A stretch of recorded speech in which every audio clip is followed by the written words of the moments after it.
बोले थे कि इतने बार भगवान के नाम लेते 7 जन्म तक स्वर्ग मिलता।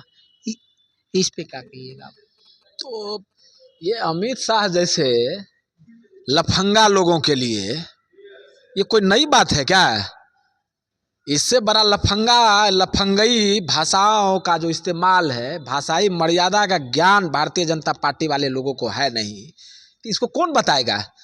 जिनकी पूजा देश नहीं बल्कि देशांतर में होती है, अर्थात विश्व में हुआ करता है, और उनके संदर्भ में तो इनकी मानसिकता जो हम लोगों के राष्ट्रीय अध्यक्ष माननीय लालू प्रसाद जी वर्ष 2014 में कह रहे थे कि ये लोग अंबेडकर विरोधी है, संविधान विरोधी है। तो जो संविधान के निर्माता हैं उनके प्रति इनकी मानसिकता और इनकी श्रद्धा ये है, तो लालू जी जो हमारे राष्ट्रीय अध्यक्ष जी तो कहती नई बात कहाँ है? जो इन चीज़ों का जिक्र मैं आज कर रहा हूँ, मीडिया के साथी आप आज अभी पूछ रहे हैं, तो वो तो हमारे राष्ट्रीय अध्यक्ष बहुत पहले। हम चाहते हैं कि नरेंद्र मोदी गला फाड़ फाड़ के चिल्लाते रहा है, तो अभी तुरंत उसको कैबिनेट से बर्खास्त करना चाहिए। ये तरीपार लोगों को, ये अमित शाह जैसे लफंगा को तुरंत कैबिनेट से बाहर करना चाहिए। और न केवल कैबिनेट से बाहर करनी चाहिए बल्कि देश से प्रधानमंत्री को निकल करके देश के वासियों से माफी मांगनी चाहिए अविलंब। 4 दिन का वक्त बहुत बड़ा वक्त हो गया है। अच्छा, आज़ादी के पहले लालू जी की रीजन के बता रहे हैं कि 90 के पहले SC ST OBC 90 के पहले जूता चप्पल पहनने का अधिकार नहीं था। क्या उसके पहले भगवान थे? नहीं थे। भगवान थे नहीं हैं, ये विषय बहस का नहीं है। वही 2 वर्ड पर बोले हैं हमेशा। अम्बेडकर जितना नाम लेते हैं उतना बार अगर भगवान के नाम लेते तो 7 जन्म तक स्वर्ग जाता। SC ST OBC अगर आज़ादी के पहले संविधान लिखे, अम्बेडकर पढ़े, कैसे कैसे पढ़े वो तो अलग की बात है। संविधान 1950 ईस्वी में 26 नवंबर के शायद संविधान बन के रखा। उसके बाद सब जात चाहे जो भी की जात है इक्वल माना गया। उसके पहले भी तो भगवान होंगे। नहीं, हम लोग भगवान को घसीट के लाते कहाँ हैं? राष्ट्रीय जनता दल वाले जो हम लोग हैं, समाजवादी विचारधारा के लोग हैं, हम लोग भगवान, हम लोगों से ज़्यादा श्रद्धा होगा भगवान में किसी का, तो भगवान अपने जगह है ना। भगवान हम लोगों के घर में है। ये राजनीति में थोड़े भगवान हम लोगों को लेके आते हैं, उनका जिक्र करते हैं। ये तो भगवान को भी बेच के राजनीति करने का काम किया है हमेशा। हम लोग भगवान को थोड़ी लाते। हम ये समझिए कि ये व्यक्ति भगवान कहा नहीं कहा तो बात, ये व्यक्ति अंबेडकर के प्रति इस तरह का जो बयान है इनका, ये घोर निंदनीय है, शर्मिंदगी से भरा हुआ बयान है। अब ये लोग बेशरम हैं, भाजपा वाले बेशरम लोग हैं। इस बयान का निंदा प्रधानमंत्री को न केवल निकल करके आकर के करना चाहिए बल्कि उसको तुरंत उनको कैबिनेट से बर्खास्त करना। और हम लोग राष्ट्रीय जनता दल वाले लोग इस विषय को लेकर के हम लोग आंदोलनरत रहेंगे। इस विषय को लेकर के कल धरना का भी कार्यक्रम होगा हम लोगों का, यहाँ से उद्घाटन के पश्चात। और हम लोग इस विषय को प्रखंड से लेकर के पंचायत स्तर और देश के कोने कोने तक हम ले जाएंगे और इनकी मानसिकता को लोगों को बताएंगे। इसके लिए जन जागरण अभियान भी हम लोग चलाएंगे।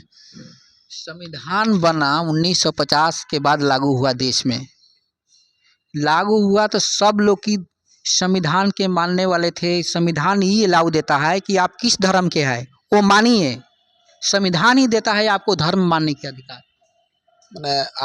आपका सवाल क्या है? सवाल ये है कि जो संविधान का भगवान पे इंटरफेयर कर रहे हैं, संविधान जो बाबा साहब लिखे तो उन्हीं बाबा साहब की लिखावट के लिए ही सब कोई भगवान माने या चाहे कुछ नहीं। देखिए, वो विषय नहीं है। विषय सिर्फ इतना है कि इनको सबसे पहले निकल करके माफ़ी मांगनी चाहिए। माफ़ी तो मांगेंगे नहीं, माफ़ी मांगे 4 दिन हो गया। हम तो वही नहीं कह रहे हैं। आप माफ़ी मांगने का भी विषय कहाँ रहा है? अब तो हम लोग कह रहे हैं ना, उस संदर्भ में हम लोग जन जागरण अभियान चलाएंगे। देश के हर पंचायत में हम लोग, बिहार राज्य के हर वार्ड स्तर तक, बूथ स्तर तक पहुंच करके लोगों को हम इन बातों को बताएंगे। और हम लोग चाहेंगे कि सरकार को 2025 में बिहार से भी विदाई तय हो जाए और 2025 के बाद भी आने वाला चुनाव में 2025 के पहले, 2025 के भी पहले और 2029 के पहले हम तो आम जनमानस से अपील करना चाहेंगे अंबेडकरवादी लोगों से खास करके अपील करना चाहेंगे कि 25 का भी इंतजार नहीं होने चाहिए। ऐसे वक्तव्यों के बाद हम लोग सब लोगों से आग्रह करेंगे कि सब लोग आए और सरकार को सड़क पर उतर करके उखाड़ कर फेंक दे इस स्टेटमेंट के खिलाफ।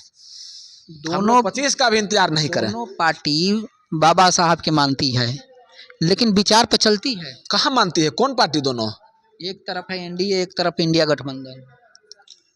एनडीए बाबा साहब को मानती है। मानती है तब उनका कहीं कहीं उनका मूर्ति लगाई है। कहाँ मूर्ति लगाई है? कहाँ? वो तो खुद करते हैं कि मूर्ति लगाया है। कहाँ कहाँ लगाई है मूर्ति? अगर आपकी जानकारी में हो तो बताया जाए, कहीं लगाए होंगे तो। कि बाबा साहब के विचारों को हम लोग ज्यादा मानते हैं। कहाँ? अभी कहाँ? सुप्रीम कोर्ट में मूर्ति लगाया गया था। यही विचार को ज्यादा मान रहे हैं, अमित शाह विचार को मान रहे हैं।